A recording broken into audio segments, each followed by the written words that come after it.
आता पाहणार आहोत राजकीय घडामोडी। शिंदेंच्या नावाला पवारांनी विरोध केला नव्हता, शिवसेना नेत्यांचा दावा। मंत्रिमंडळात त्यावेळी अनेक सिनियर लोक होते। एकनाथराव तेव्हा ज्युनियर होते। मी 1991 पासून तर अजित पवार 1993 पासून मंत्री आहेत। अशा वेळी सगळं सांभाळायचं तर कुणीतरी सिनियर व्यक्ती गरजेची होती, असं पवारांचं मत होतं। छगन भुजबळांचं वक्तव्य। शिवसेनेच्या 12 मंत्र्यांवर ऑपरेशन टायगरची जबाबदारी, मंत्री प्रताप सरनाईक यांची माहिती।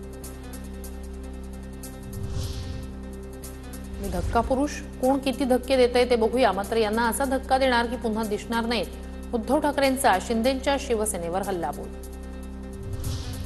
एप्रिल किंवा मे मध्ये मुंबई महानगरपालिकेची निवडणूक लागण्याची शक्यता। विधानसभा निवडणुकीवेळी जी चूक झाली ती पुन्हा होणार नाही याची काळजी घ्या, उद्धव ठाकरेंच्या पदाधिकाऱ्यांना सूचना। शिंदेंचा बालेकिल्ला कुठलाच नाही, त्यांनी पैशांनी बालेकिल्ले विकत घेतले। शिंदेंनी असं कोणतं महान कार्य केलंय ते लोकमान्य टिळक वल्लभभाई पटेल की दीनदयाळ उपाध्याय आहेत, त्यांची अशी कुठली विचारधारा आहे? संजय राऊतांचा एकनाथ शिंदेंवर निशाणा। ठाकरेंच्या शिवसेनेच्या आमदार खासदारांच्या बैठका पुढे ढकलल्या। आमदारांची 28 फेब्रुवारी तर खासदारांची बैठक 1 मार्चला होणार। डॅमेज कंट्रोलसाठी ठाकरेंकडून बैठकांचं सत्र। शरद पवारांनी मराठा नेत्याला मुख्यमंत्री करण्यास विरोध केला होता, असं चित्र संजय राऊत तयार करतायत। पवारांनी आपला शिंदेंना विरोध होता हे सांगावं, खासदार नरेश म्हस्के यांचं आवाहन।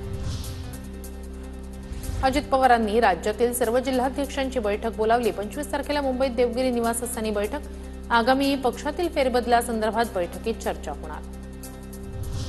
अभिजित पवारांची 2 दिवसातच पवारांच्या राष्ट्रवादीत घर वापसी।